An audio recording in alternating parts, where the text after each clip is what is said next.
اس سے پہلے سبق چل رہا ہے، جو احادیث پیش کی جا رہی ہے، جو گفتگو ہو رہی ہے وہ یہ تھی کہ امانت کو ادا کرنا چاہیے۔ اسی پر ہماری گفتگو چل رہی تھی کہ امانت کو ادا کر دینا چاہیے۔ بہت سی مرتبہ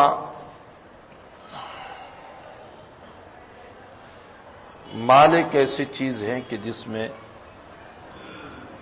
انسان کو شیطان یا نفس بہلانے کی، ہٹانے کی کوشش کرتا ہے۔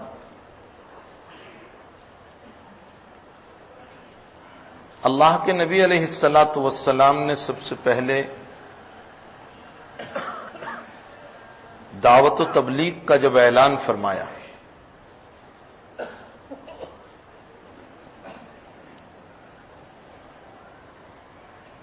یہ پہلو تو بہت اونچا ہے۔ اللہ کے نبی کی سیرت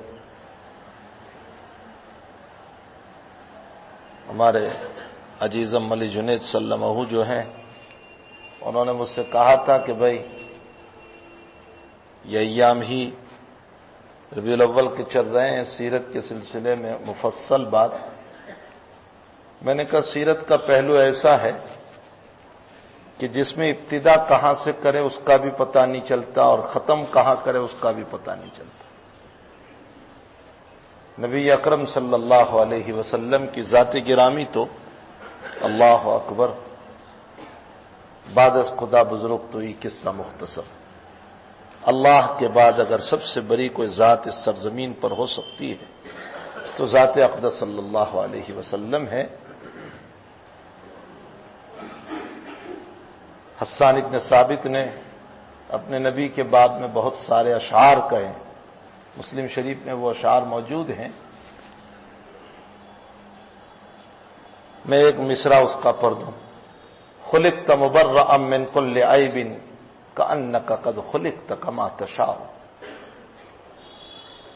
اے میرے محبوب، سامنے کہہ رہے ہیں خلقت مبرأ من كل عیب، اللہ نے آپ کو تمام عیبوں سے پاک پیدا فرمایا۔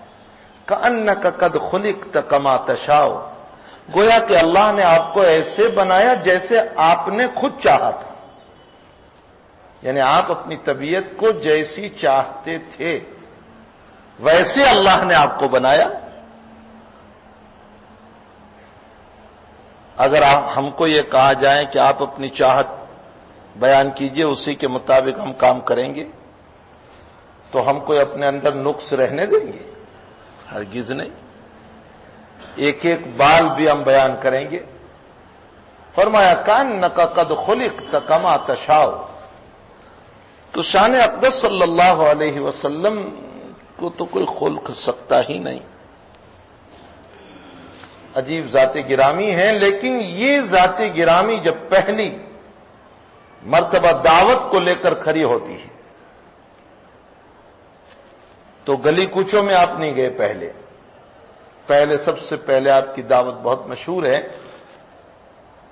کہ آپ صفا پہاڑی پر چڑھے۔ آج بھی مکہ میں وہ صفا پہاڑی، اب تو سب ختم کر دیا گیا، اور وہ پہاڑوں کی نشانیاں بھی اب تو نظر نہیں آتی جو نبی کریم صلی اللہ علیہ وسلم کے زمانے میں تھی۔ اب تو بلڈنگوں کا دور چل پڑا ہے، اور اتنی اونچی بلڈنگیں کہ کعبۃ اللہ بھی نیچے ہو گیا۔ اور یہ لوگ کہتے ہیں وہاں کے یہ دلیل، یعنی یہ کس دلیل سے تم ثابت کرتے ہو کہ کعبۃ اللہ سے اونچا نہیں ہونا چاہیے؟ مسند احمد میں روایت ہے، حضرت عثمان غنی رضی اللہ تعالیٰ عنہ نے اپنی دور حکومت میں اعلان فرمایا تھا کہ تم میں سے کوئی بھی اپنا مکان کعبۃ اللہ سے اونچا نہ بنائے۔ حدیث نہ صحیح، لیکن اس خلیفہ کا یہ قول ہے جو تیسرے نمبر پر ہے، اور انہی خلفاء کے بعد میں اللہ کے نبی نے فرمایا تھا علیکم بسنتی و سنت الخلفاء الراشدین المہدیین، تم پر میری سنت کی بھی اتباع کرنا ہے اور میرے خلفاء کی سنتوں کی بھی اتباع کرنا ہے۔ ان خلفاء میں ایک خلیفہ حضرت عثمان رضی اللہ تعالیٰ عنہ بھی ہے، اور ان کا مقام دنیا جانتی ہے کہ اللہ تعالیٰ نے کتنا اونچا مقام حضرت عثمان غنی رضی اللہ عشرہ مبشرہ میں سے۔ لیکن امت تو کسی کو بخشتی ہی نہیں، امت نے کس کو معاف کیا ہے؟ بلوائیوں نے، باغیوں نے آپ کو بھی نہیں چھوڑا، آپ کے سینے پر بھی بیٹھ کر خنجر مارا، اور جس وقت آپ کا جنازہ چلا ہے اتنا بڑا خلیفہ، لیکن 22 یا 25 آدمیوں سے زیادہ نہیں تھے، اور ان باغیوں نے حضرت عثمان کو جنت البقیع میں دفن نہیں ہونے دیا۔ اب دیکھ لو، جنت البقیع تو شروع کا حصہ ہے جو حضور کے زمانے میں تھا، حضرت عثمان کی قبر تو بہت پیچھے ہے جو بقیع سے باہر تھی، یہ تو اب بقیع بہت بڑا کر دیا گیا اور وہ جگہ اب قبرستان میں آ گئی، ورنہ یہ پہلے باہر کا حصہ تھا۔ امت نے اپنے محسنوں کو بھی معاف نہیں کیا ہے۔ غزوہ احد میں چادر چوری ہو گئی تو کسی نے الزام لگا دیا کہ محمد نے چادر چوری کر لی۔ بخاری شریف کی روایت ہے، اللہ کے نبی پر اتنا بڑا الزام کہ نبی نے چادر چرا لی۔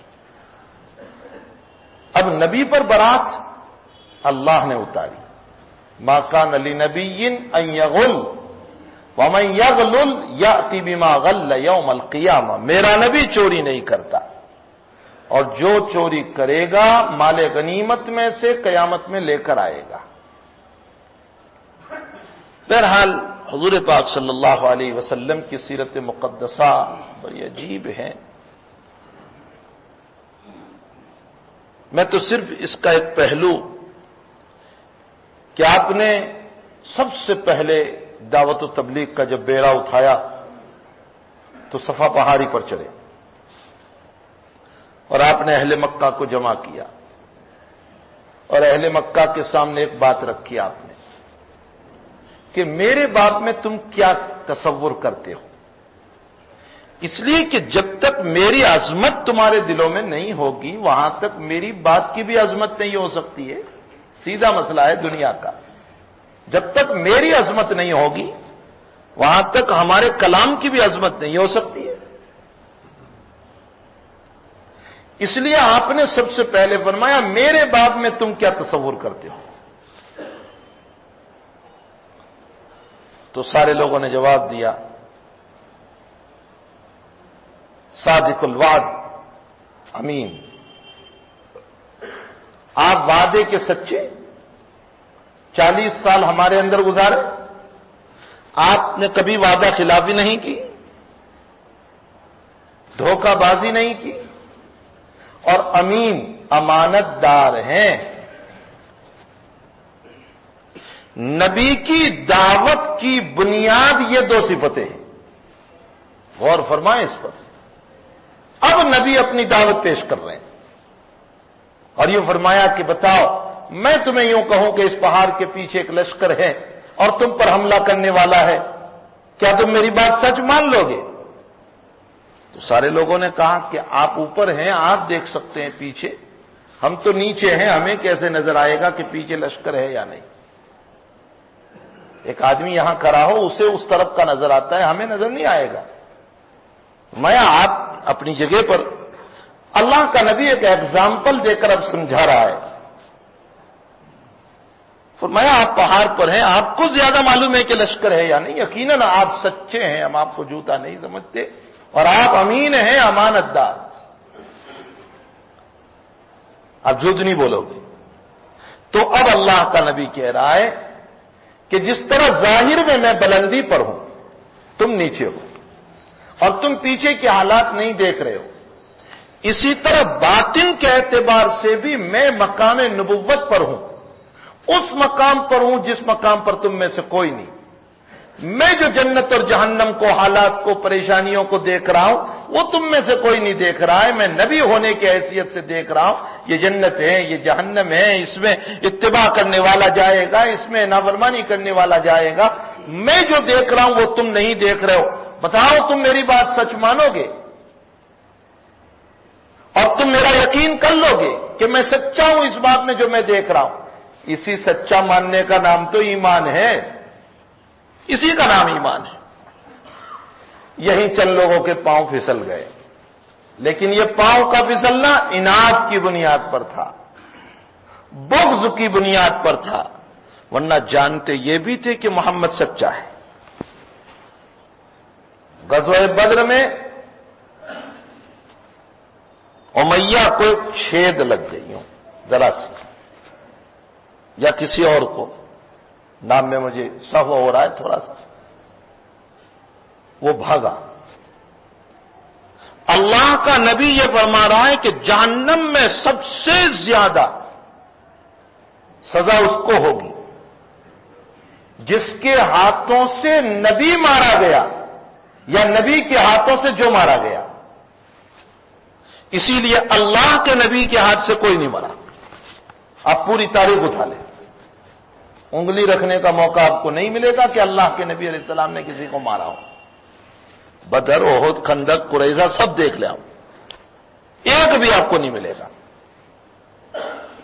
لیکن بدر میں ایک صاحب نبی علیہ السلام پر حملہ کرنے آئے تھے، جیسے ہی حضور کے پاس پہنچے کپ کپی تاری ہوئی، نیزہ ہاتھ سے گر گیا۔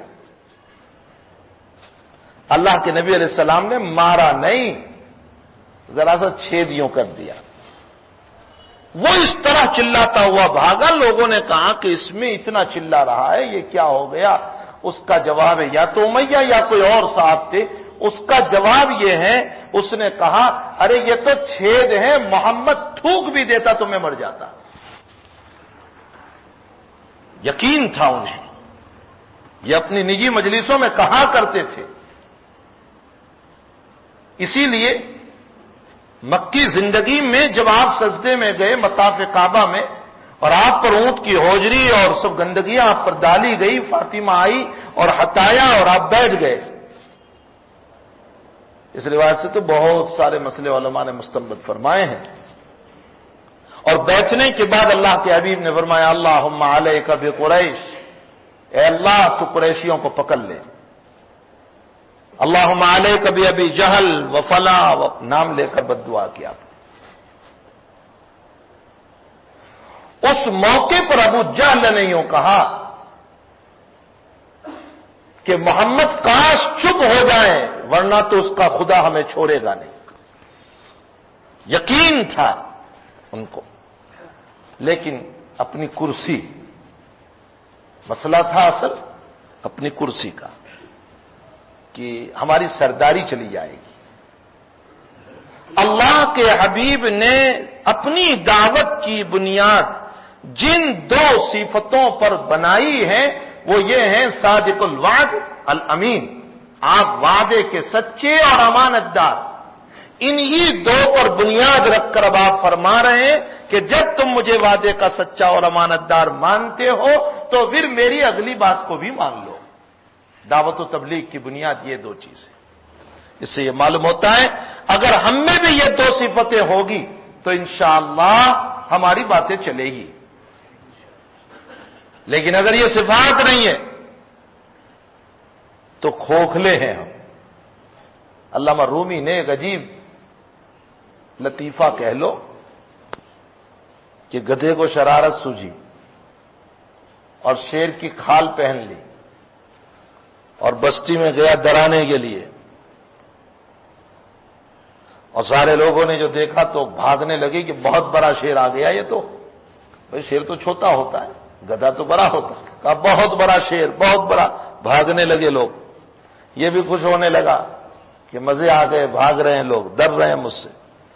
اتنے میں اس کو ذرا بولنے کا شوق ہوا تو کھال پہننے سے آواز تھوڑے ہی بدلے گی، حقیقت تو اپنی وہی رہے گی۔ اس نے تو وہی گدھے کی آواز نکالی تو لوگ دوڑ پڑے کہ یہ تو کمبخت دھوکہ دے رہا ہے، گدھا ہے یہ تو۔ اب جو لوگوں نے پٹائی شروع کی تو اس نے بھاگنا شروع کیا، بس علامہ رومی فرماتے ہیں کہ یہی حال ہے کہ ہم نے اسلام کی خان پہنی ہے، لیکن جب ہماری زبان اخلاق کی کھلتی ہے تو ساری دنیا سمجھتی ہے کہ یہ اسلام نہیں ہے، دھوکہ ہے۔ یہ بالکل صحیح مثال ہے جو ہم پر فٹ ہو رہی ہے۔ ورنہ اللہ کے نبی نے اپنے اس عظیم کام کی بنیاد دو صفتوں پر رکھی، صادق الوعد الامین۔ اسی لیے اللہ کے نبی فرماتے ہیں کہ قیامت سے پہلے جن اخلاقوں کو اللہ اٹھانے والا ہے، ان اخلاقوں میں سب سے پہلے جو اخلاق دنیا میں اٹھیں گے وہ امانت ہے۔ دنیا سے امانت ختم ہوگی، حتیٰ کہ بڑا مشہور ہوگا کہ فلاں صاحب بڑے امین ہیں، لیکن جب اس سے معاملہ ہوگا تو پتہ چلے گا کہ اس سے زیادہ خیانت کرنے والا کوئی نہیں۔ جب جس سے متعلق یہ مشہور ہے کہ بڑا امانت دار ہے، اس کا یہ حال ہوگا تو دوسروں کا تو حال ہی کیا ہوگا۔ اسی لیے اس سے پہلے ہم روایت پڑھ چکے کہ حضرت حذیفہ فرماتے میں نے اللہ کے نبی سے دو باتیں سنی تھی، ایک دیکھ لی اور ایک باقی ہے۔ دیکھی کیا؟ فرمایا لوگوں میں امانت خوب اترے گی۔ حضرت حذیفہ فرماتے میں نے دیکھ لیا صحابہ میں امانت کو، کیسی امانت ہے صحابہ۔ فرمایا دوسری بات نبی نے فرمایا امانت اٹھ جائے گی۔ فرمایا اس کو میں نے نہیں دیکھا، اور فرماتے اپنے شاگردوں کو نصیحت کرتے ہوئے تم زندہ رہو گے تو دیکھو گے۔ اس وقت حضرت حذیفہ فرما رہے کہ تم زندہ رہو گے تو ہم تو 14ویں صدی میں 15ویں صدی میں چل رہے ہیں۔ امانت کا فائدہ کیا ہوتا ہے؟ کیا فائدہ امانت کا؟ ایک بہت مفصل روایت ہے۔ امانت برکت لے کر کیسے آتی ہے؟ انسان جب امانت ادا کر دیتا ہے نا تو وقتی طور پر تو یہ ہوتا ہے کہ بھئی اتنے پیسے کم ہو گئے میرے، میں دندی مار دیتا، بہانے بنا دیتا، میں کہہ دیتا کہ بھئی امانت ضائع ہو گئی، اور امانت ضائع ہو جائے تو ذمہ دار نہیں ہوتے ہیں، افسوس یہ تو 2 لاکھ روپے مجھے دینے پڑیں گے، اس کی زمین دینی پڑے گی، اس کا مکان دینا پڑے گا، بہت بڑا مسئلہ۔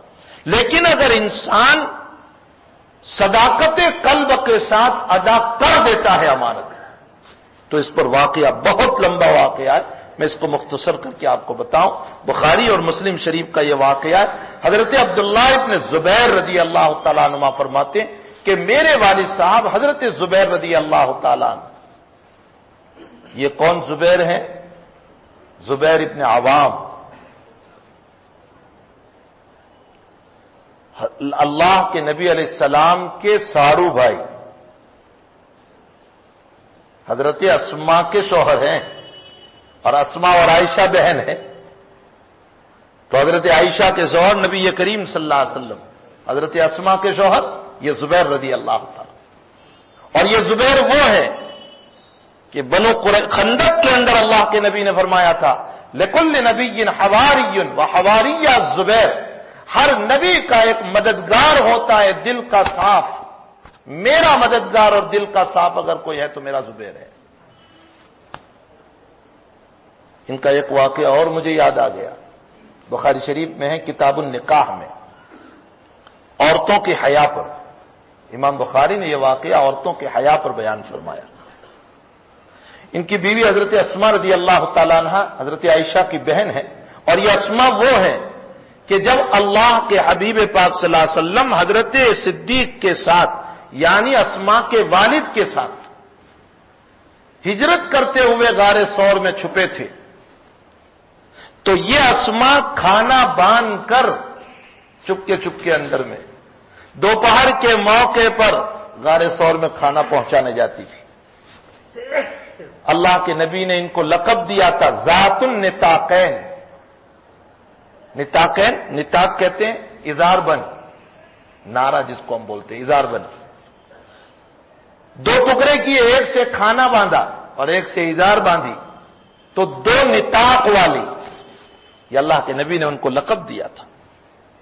اور یہاں تاریخ کی روایتوں میں ہے کہ تیسرے دن جب کھانا لے کر پہنچی ہے تو یہاں دھبا دیکھا، فرمایا بیٹی یہ کیا ہوا؟ تو نہیں بولی۔ صدیق نے فرمایا بیٹی بتاؤ کیا ہوا؟ فرمایا کل کو میں جب جا رہی تھی تو شام میں ابو جہل مل گیا، اس نے مجھے زور سے مار کر یوں کہا بتا تیرا باپ کہاں ہے؟ میں گر گئی، اس سے یہ چوٹ آ گئی، لیکن میں نے نہیں بتایا۔ یہ وہ اسما ہے۔ بخاری شریف میں روایت ہے کہ حضرت اسما رضی اللہ تعالی عنہ کھیت سے آ رہی تھی۔ اس زمانے میں اونٹوں کو کھلانے کے لیے کھجور کی گتلیاں جو ہوتی تھی نا، اسے پیس کر کھلاتی تھی۔ اسی لیے تو اللہ کے نبی نے فرمایا کہ بتاؤ وہ کون سا درخت ہے کہ جس کی مثال مومن کی طرح ہے۔ تو صحابہ سوچنے لگے کون سا درخت ہوگا، کسی کی سمجھ میں نہیں آیا۔ فرمایا اللہ و رسول عالم، اللہ اس کے رسول زیادہ جانتے۔ تو اللہ کے حبیب نے فرمایا کھجور کا درخت، اس کی مثال مومن کی طرح ہے۔ کھجور کی ہر چیز کام میں آتی ہے، اس کے پتے چھت بنانے کے کام، اس کا تنا شہتیر بنانے کے کام میں آتا ہے، اس کا پھل انسانوں کے کھانے کے کام میں آتا ہے، اس کے اندر کی گتلی اونٹوں کو کھلانے کے کام میں آتی ہے، اور اس کے جڑ کے اندر سے گودا نکلتا ہے، وہ بڑا لذیذ ہوتا ہے بالائی کی طرح، اس کی ہر چیز کام میں آتی ہے۔ فرمایا اسی طرح مومن ہر حالت میں کام آنے والا ہوتا ہے۔ یہ مومن کی صفت ہے۔ مومن نقصان پہنچانے والا نہیں ہوتا، مومن غلط سوچنے والا نہیں ہوتا، مومن حسد کرنے والا نہیں ہوتا، مومن کسی کے خلاف جلس رکھنے والا نہیں ہوتا، مومن ہر طرح پر کام آنے والا ہوتا ہے۔ یہ نبی علیہ السلام نے مثال دی۔ تو اس کی گتلی پیس کر کھلاتے تھے۔ دوپہر کا وقت تھا اور حضرت اسما ایک بڑی بوری گتلیوں کی بھر کر کی کھیت سے آ رہی تھی، اور وزن زیادہ تھا، تو دھیرے دھیرے چلتی پھر اتارتی، چلتی پھر اتارتی۔ اللہ کے حبیب کہیں سے تشریف لے آئے پیچھے سے، اونٹنی پر سوار تھے، چال سے پہچان گئے کہ اسما ہے۔ فرمایا اسما؟ میں نام یا رسول اللہ۔ فرمایا بنت صدیق، صدیق کی بیٹی؟ فرمایا جی یا رسول اللہ۔ فرمایا بیٹی بیٹھ جاؤ، وزن زیادہ ہے، پیچھے بیٹھ جاؤ۔ فرمایا نہیں اللہ کے حبیب، کوئی وزن نہیں، میں آ جاؤں گی آہستہ آہستہ۔ تشریف لے گئے حضور پاک صلی اللہ علیہ وسلم۔ حضرت زبیر اس وقت اللہ کے راستے میں گئے ہوئے تھے، وہاں تھے نہیں۔ 2 دن کے بعد حاضر ہوئے تو حضرت اسما نے پورا واقعہ سنایا کہ ایسا ایسا ہوا تھا، اور نبی علیہ السلام نے مجھے کہا لیکن میں نہیں بیٹھی۔ تو حضرت زبیر کہنے لگی حابل تھی تو پگلی تھی، بیٹھ جاتی، اللہ کے نبی ہی تو تھے، کوئی غلط شک تھوڑے ہی ہو سکتا تھا، نبی کریم صلی اللہ علیہ وسلم تھے تو بیٹھ جاتی۔ تو اسما کا جواب میری بہنیں نوٹ کریں، حضرت اسما نے جواب دیا، فرمایا میں تو بیٹھ جاتی، تھکی ہوئی تھی، وزن تھا، لیکن مدینے میں پہنچتی اور لوگ مجھ کو دیکھتے تو یوں کہتے کہ شوہر تو ظالم باہر گھوم رہا ہے اور عورتیں دوسروں کے ساتھ گھوم رہی ہے، تمہاری عزت کو بچانے کے لیے میں نہیں بیٹھی۔ یہ ہے عورت کا جواب جو اپنے شوہر کی عزت و عفت کی حفاظت کرنے والی ہوتی، جو اپنی شوہر کی عزت کا نیلام کرنے والی نہیں ہوتی، اس کی دھجیاں نہیں اڑاتی، وہ گھر کی غریبی کو فقیری کو دھانپ دیتی ہے، لیکن شوہر کی عزت کا نیلام نہیں کرتی۔ یہ ہماری صحابیات عورتوں نے بہت کچھ ہمیں تعلیم دی ہے۔ بہرحال حضرت اسما رضی اللہ تعالی عنہ کا یہ جواب سونے کے پانی سے نہیں بلکہ اپنے دلوں پر لکھنے کے قابل ہے۔ ہماری بیٹیوں کو بھی چاہیے کہ بجائے اپنے شوہر کی برائیاں کرنے کے، ان کی عزت کا نیلام کرنے کے، کوئی مسئلہ بھی ہو، دیکھیے قرآن کتنی اچھی بات کہہ رہا ہے۔ آج ہماری سوسائٹیوں کے جھگڑے کیوں ہیں؟ اس کی وجہ قرآن یہ آیت دیکھو، جھگڑے ختم۔ قرآن کہہ رہا ہے ہن لباس لکم وانتم لباس لہن، عورت مرد کا لباس ہے اور مرد عورت کا لباس ہے، ایک دوسرے کو میاں بیوی کو لباس کا۔ آخر سوال یہ ہوتا ہے کہ اللہ تو نے میاں بیوی کو کیوں لباس کہا؟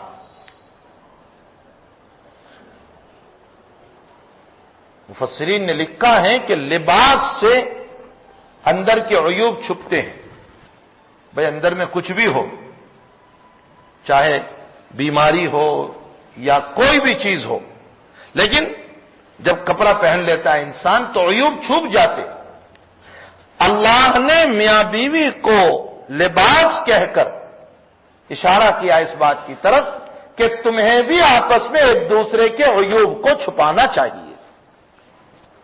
عورت کو چاہیے کہ مرد کی، اور مرد کو چاہیے کہ عورت کی. آج معاشرے میں فساد کیوں ہے؟ کوئی مسئلہ ہوا تو شوہر اپنے ماں باپ کو کہہ رہا ہے، چھپایا نہیں، اور بیوی اپنے ماں باپ کو کہہ رہی ہے، چھپایا نہیں، اندر میں حل نہیں کیا. اس کا حل اپنے اندر نہیں کیا میاں بیوی، وہ اپنی سوسائٹی میں لے گئی یا اپنی سوسائٹی میں لے گئی. اب دونوں طرف سے جوش آتا ہے اور غلط مشورے چلتے ہیں. لڑکے کے اولیاء کہہ رہے طلاق دے دے، لڑکیوں کی کمی نہیں ہے، پھر تیری شادی کرا دیں گے. اور ادھر لڑکی کے والدین کہہ رہے بیٹھ جاؤ گھر پہ، ہم کورٹ سے اس کو دکھا دیں گے. فساد آیا یا نہیں؟ اگر قرآن کی اس آیت پر امت عمل کر لیں کہ تم ایک دوسرے کے لباس ہو، جب تم ساتھ رہتے ہو، مرنا جینا جب تمہارا ساتھ ہے، زندگی گزارنا ساتھ ہے، تو ظاہر سی بات ہے کہ تھوڑا بہت ٹکراؤ تو ہوگا. تمہاری ساری رائے برابر ہو جائیں یہ ضروری نہیں ہے، رائے میں اختلاف ہو سکتا ہے. میاں تمام بیوی کی رائے سے متفق ہو جائیں ضروری نہیں، اور بیوی تمام میاں کی رائے سے متفق ہو جائیں ضروری نہیں. اختلاف ہو سکتا ہے، لیکن اس اختلاف کو اپنے اندر حل کرنے کی کوشش کرو، بجائے اس کے کہ اس کو سوسائٹی میں لے جا کر ایک بہت بڑا مسئلہ کھڑا کر دو. اللہ کے نزدیک جتنی چیزیں امت کے لیے حلال کی گئی، جائز کی گئی، ان تمام جائز چیزوں میں مبغوض ترین جس پر غصہ آتا ہے اللہ کو، وہ طلاق ہے. بدترین چیز. میں تو اس کی مثال دیتا ہوں، طلاق تو ایمرجنسی ایگزٹ ہے. طلاق جو ہے وہ تو ایمرجنسی ایگزٹ ہے. کوئی راستہ نہ ہو تو آپ ایمرجنسی ایگزٹ سے نکلے پھر. لیکن جب مسائل حل ہو سکتے ہیں تو خواہ مخواہ کے لیے طلاق کے مسائل کو کھڑے کر کے اختلاف پیدا کر دینا. اسی لیے حدیث شریف میں آتا ہے کہ جب شیطان تخت بچھا کر بیٹھتا ہے سمندر پر، اللہ نے اس کو قوت دی ہے، سمندر پر تخت بچھاتا ہے اور اپنے ماننے والوں سے پوچھتا ہے بتاؤ تم نے ہفتے میں کیا کام کیا. کوئی کیا کہہ رہا ہے، کوئی کیا کہہ رہا ہے، کوئی کہتا ہے میں نے شرابی بنایا، کوئی کہتا ہے میں نے جگاری بنا دیا، کوئی کہتا ہے میں نے زنا کروا دیا فلاں. یہ کھڑا ہو کر کہتا ہے میں نے میاں بیوی میں طلاق کروا دی. تو وہ اس کو اپنے سینے سے لگا لیتا ہے اور چومتا چاٹتا ہے، کہتا ہے کام تو نے ہی کیا. کیوں؟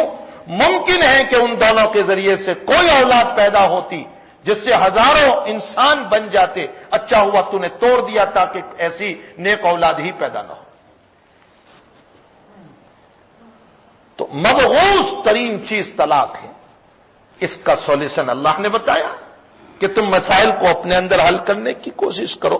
نہیں حل ہو رہے تو اپنے والدین سے بتاؤ، لیکن محبت کے ساتھ کہ دیکھو ہمیں توڑنے کا مسئلہ نہیں ہے، تم میرے شوہر کو سمجھاؤ، یا شوہر اپنے والدین کو کہے تم اپنی بہو کو سمجھاؤ تاکہ مسئلہ حل ہو جائے.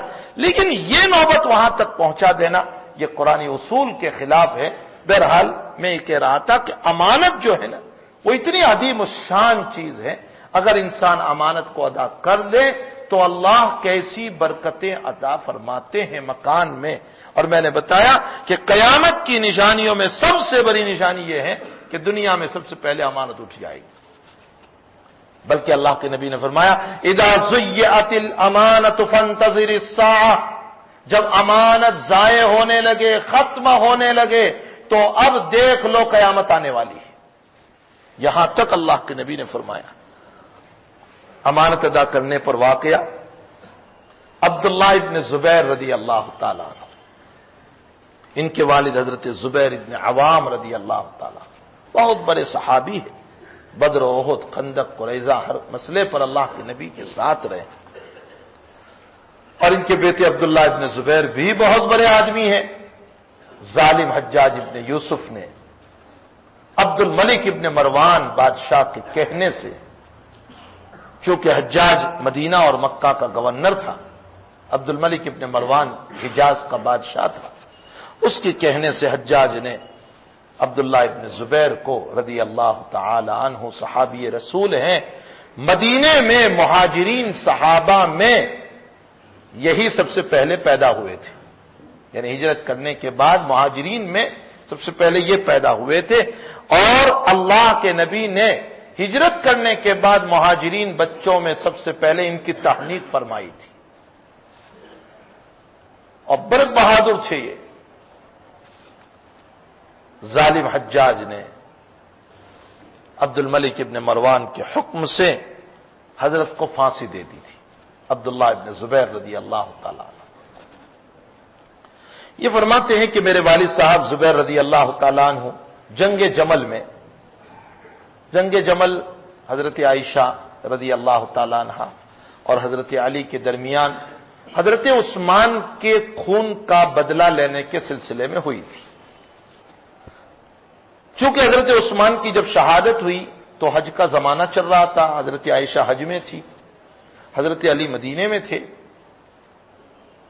حضرت عائشہ کو پتہ چلا کہ عثمان شہید ہو گئے اور اس سلسلے میں کوئی کارروائی نہیں ہوئی، اور علی جو ہیں وہ خلیفہ بن گئے، تو حضرت عائشہ کے ماننے والے بصرہ میں زیادہ تھے، حضرت عائشہ بصرہ تشریف لے گئی۔ وہاں آپ نے ایک تقریر فرمائی کہ ہمیں عثمان کا بدلہ لینا ہے جن قاتلوں نے قتل کیا ہے۔ ایک بہت بڑی جماعت حضرت عائشہ کے ساتھ تیار ہو گئی، مدینہ شریف آئی حضرت عائشہ رضی اللہ تعالی عنہ، چونکہ اونٹ پر سوار ہو کر کے آئی تھی، اور جمل اونٹ کو کہتے ہیں، اس لیے اس کا نام پڑ گیا جنگ جمل۔ حضرت علی نے بہت سمجھانے کی کوشش کی، معاملہ نمٹ بھی گیا تھا، صلح ہو چکی تھی۔ حضرت علی نے سیدھی سیدھی بات یوں کہی کہ دیکھیے، پہلے میرے ہاتھ پر بیعت لے لو، بھائی جب تک امیر نہیں ہوگا قاتل کی تلاش کون کرے گا؟ سیدھا مسئلہ ہے، جب تک امیر طے نہ ہو جائے وہاں تک قاتل کی تلاش کون کرے گا؟ پولیس کس کے حکم کو مانے گی؟ پہلے میری عمارت مان لو، خلافت کو تسلیم کر لو، پھر میں حضرت عثمان کے سلسلے میں قاتلین کو تلاش کرتا ہوں۔ حضرت عائشہ کی ایک ہی رائے تھی کہ پہلے یہ مسئلہ ہو، اس کے بعد عمارت ہو۔ یہ ایک اختلافی مسئلہ تھا، مسئلہ کافی حد تک صلح ہو گئی تھی، کل کو اب جدا ہونے والے تھے، لیکن دونوں پارٹیوں میں وہی لوگ کچھ تھے جو حضرت عثمان کے خلاف تھے، وہ ادھر بھی تھے ادھر بھی تھے، وہ نہیں چاہتے تھے کہ صلح ہو، اس لیے کہ صلح ہوگی تو ہم پکڑے جائیں گے۔ بالآخر دونوں طرف سے رات میں ایک دوسرے کی جماعت پر پتھراؤ ہوئے، پتھر مارے گئے۔ حضرت عائشہ رضی اللہ تعالیٰ عنہ یہ سمجھی کہ علی نے ادھر صلح کی اور ادھر پتھر مروا رہے، حضرت علی یہ سمجھے کہ حضرت عائشہ نے صلح کی اور پتھر مروا رہی، بالآخر مسئلہ بھڑک گیا۔ لیکن یہ صحابہ کے اپنے مسائل ہیں، اتحادی مسئلہ ہے، اور وہ اتحاد کیا تھا وہ میں نے بتا دیا۔ اور اگر مجتہد عالم باعمل مسئلے میں خطا کر جائیں تو بھی اللہ کی طرف سے ایک ثواب ملتا ہے، چونکہ وہ اہل علم تھے، حضرات صحابہ تھے۔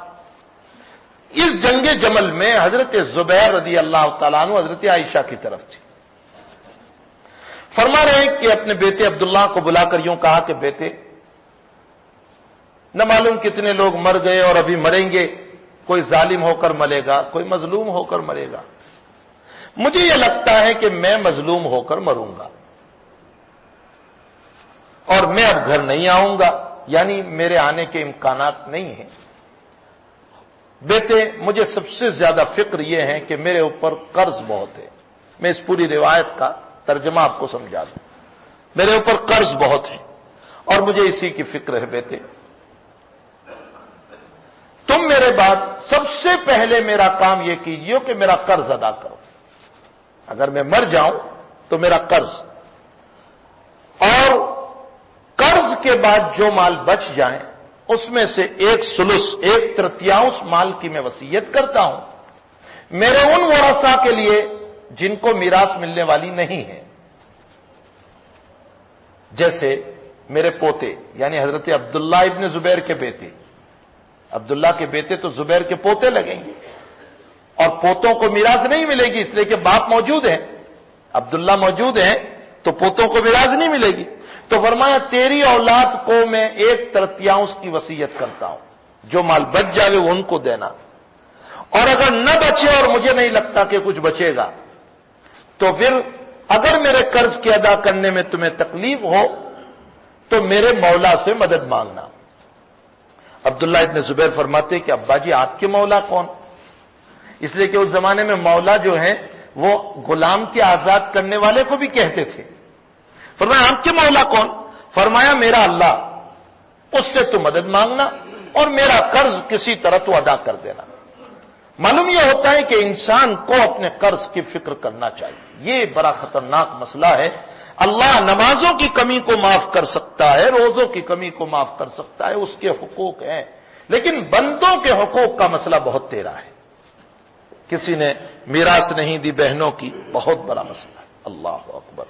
پیسے لیے واپس نہیں کیے، بہت بڑا مسئلہ ہے، اللہ اکبر۔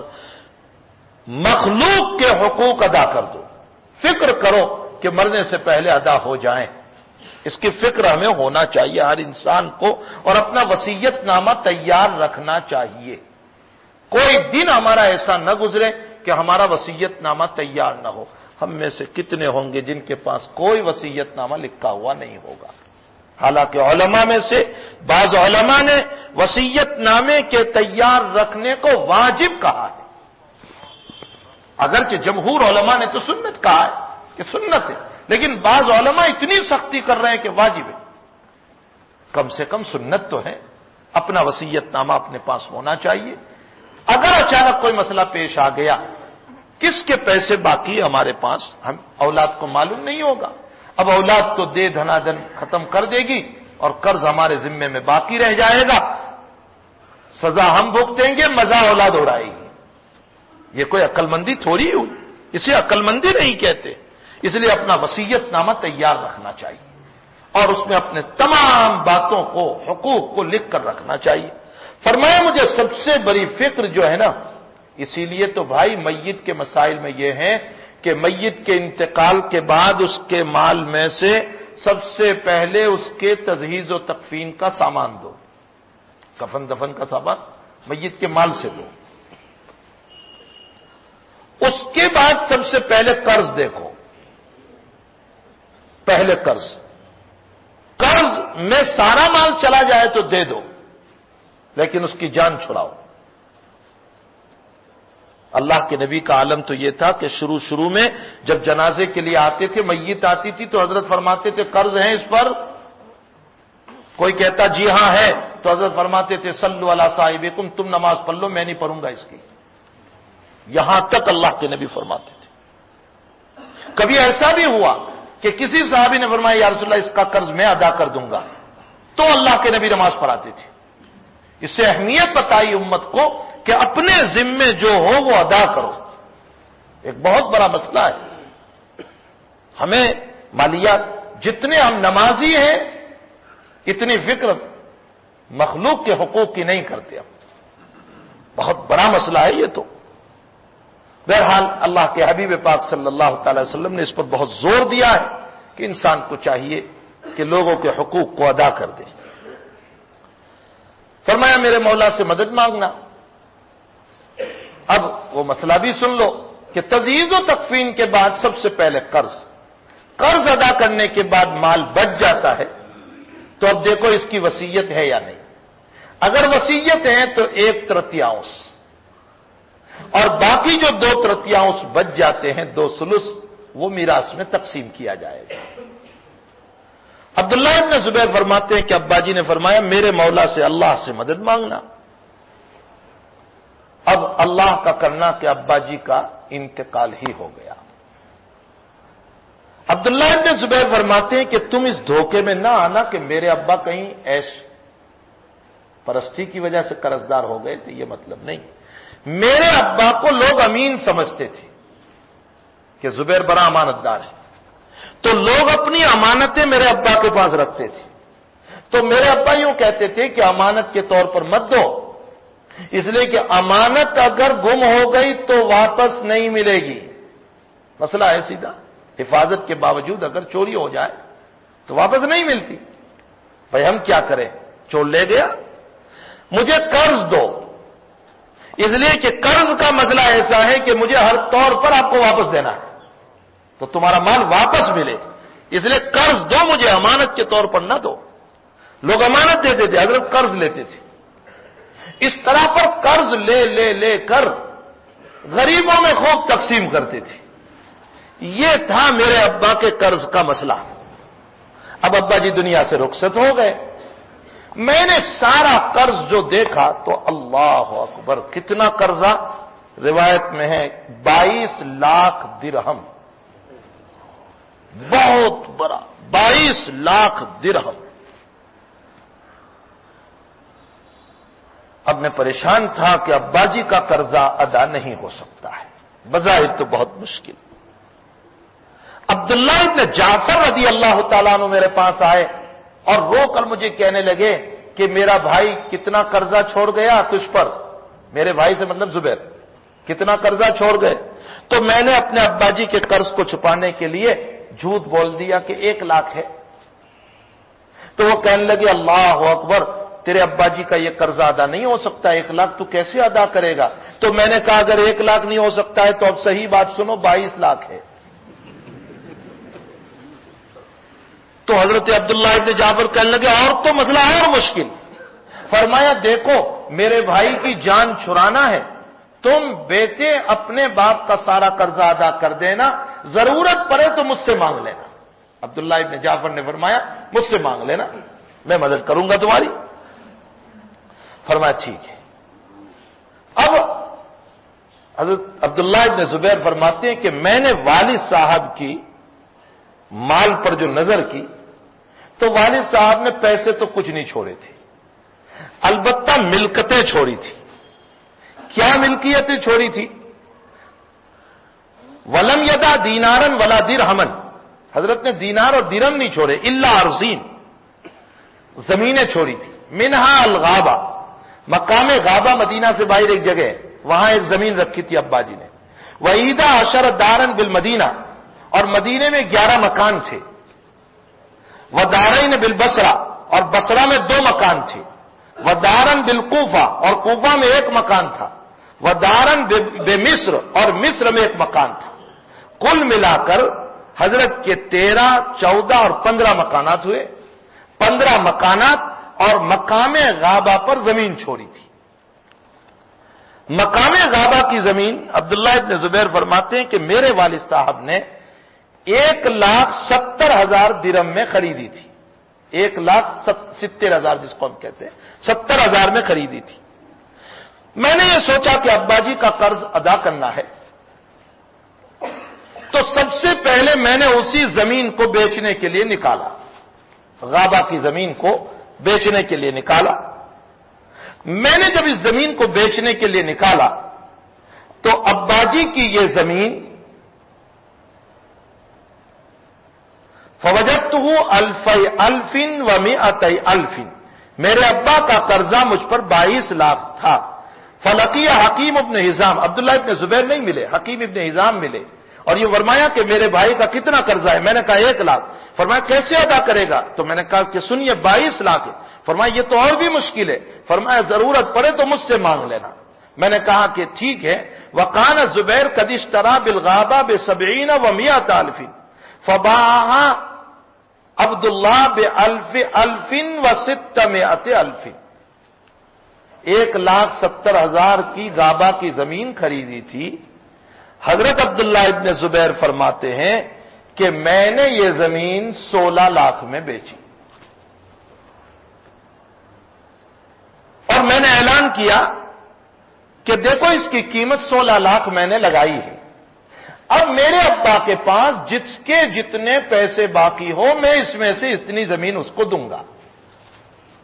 اور میں نے 1 پلاٹ 1 لاکھ درہم کا رکھا اس میں، اور اس طرح پر میں نے بیچنا شروع کیا.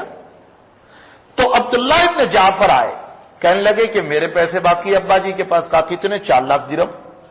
لیکن بیٹے تم کیسے ادا کرو گے اتنے سارے پیسے؟ اچھا نہیں ادا ہو سکتی ہو تو میں معاف کر دیتا ہوں. میں نے کہا معاف کرنے کی ضرورت نہیں.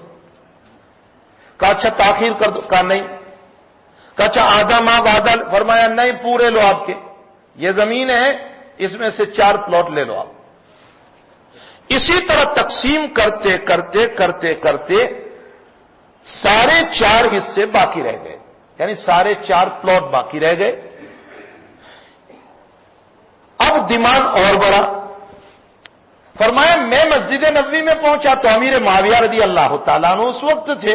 امیر معاویہ نے پوچھا کہ تم نے اپنی زمین کا کیا کیا جو ابا جی چھوڑ کر گئے تھے، غابہ والی میں نے سنا کہ تم نے بیچنا شروع کیا۔ فرمایا جی حضرت میں نے بیچنا شروع کیا ہے۔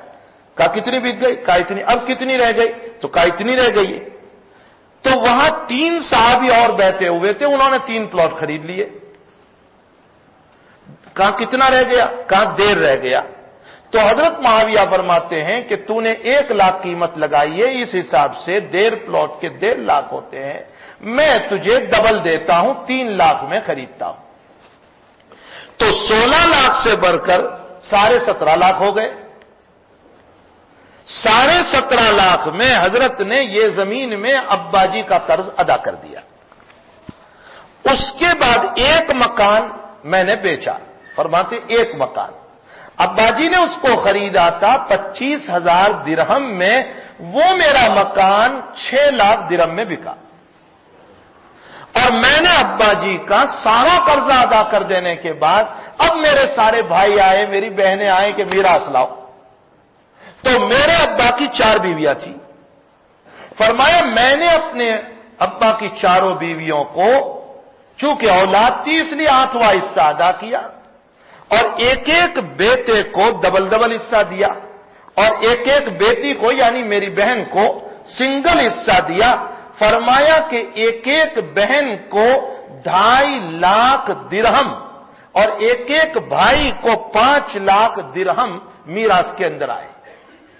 امام نووی اس روایت کو لا کر یہ بتانا چاہتے ہیں کہ اللہ کا ایک بندہ جب امانت کو صحیح طور پر ادا کر رہا ہے اور امت کی امانت ضائع نہ ہو، اس لیے قرض کے طور پر لے رہا ہے تاکہ امت کی امانت برباد نہ ہو جائے کسی کی، جب اس کی نیک نیتی تھی تو اللہ نے اس کی زندگی میں تو برکت دی ہی تھی، اس کے مرنے کے بعد بھی برکت عطا فرمائی۔ اس سے یہ معلوم ہوتا ہے کہ امانت اختیار کریں گے ہم تو ہمارے مال میں برکت ہوگی۔ ظاہر میں تو کم ہوتا ہوا نظر آئے گا، لیکن حقیقت یہ ہے کہ اندر میں برکتیں ہوگی۔ امام نووی رحمۃ اللہ علیہ ان تمام روایتوں سے ہم کو یہ سمجھانا چاہتے ہیں بھائی امین بنو، امانت دار بنو، ہر چیز امانت دار ہونے چاہیے، مال دولت ہو، بات چیت ہو، تمام چیزوں میں ہمیں امانت داری اختیار کرنا چاہیے۔ امانت ایک عظیم الشان صفت ہے۔ اللہ کے نبی نے سب سے پہلے اہل مکہ کو جو پوچھا تھا، اہل مکہ نے یہی صفت بیان فرمائی تھی، صادق الوعد الامین، آپ وعدے کے بڑے سچے اور امانت دار ہیں۔ بلکہ قرآن کریم نے بھی آپ کی صفت کو بیان فرمایا۔ حضرت یوسف علیہ السلام خود جب عزیز مصر نے یوں کہا کہ ہم آپ کو اس وقت قحط پڑنے والا ہے، وہ جو خواب دیکھا تھا اور اس خواب کی تعبیر حضرت یوسف علیہ السلام نے بتائی تھی کہ 7 سال تو خوب پکے گا اور 7 سال قحط پڑے گا، تو میری رائے یہ ہے کہ جو پکے 7 سال وہ بقدر ضرورت تو رعایا کو دیا جائے اور باقی اس کو جمع رکھا جائے، تو وہ جمع شدہ مال قحط کے زمانے میں، دکار کے زمانے میں کام آئے گا۔ اور اس موقع پر حضرت یوسف نے فرمایا تھا اجعلنی علی خزائن الارض انی حفیظ علیم، انی حفیظ امین۔ فرمایا آپ مجھے مالیاتی مسئلے کا وزیر بنا دیجئے، میں حفاظت بھی کرنے والا ہوں اور امانت دار بھی۔ انبیاء کی صفت ہے امانت داری، امت کو بھی یہی تعلیم دی کہ امانت داری کو اپنائیں۔ بھائی کسی کا لاکھ ہو کروڑ ہو ہمیں کیا لینا دینا، اگر اس کا مکان ہمارے پاس پڑا ہے، فورین میں رہتا ہے، وہ آئے دے دو اس کا مکان، بھئی یہ تمہارا مکان ہے۔ ممکن ہے کہ ہمارے پاس اور کوئی سر چھپانے کے لیے جگہ نہ ہو، لیکن امانت داری کے ساتھ ادا کر دیں گے تو ممکن ہے کہ اللہ اسی کے دل میں بات ڈالے گا اور وہی خود اپنا مکان ہمیں ملکیت کے طور پر دے دے گا، اگر امانت اختیار کریں گے۔ اور دل کے خدشات ہیں تو پھر اس صورت میں بڑے مسائل ہوتے ہیں، مالیات مسائل بڑے تیرے ہیں۔ اسی لیے اللہ کے نبی علیہ السلام نے فرمایا انی لا اخاف علیکم الشرک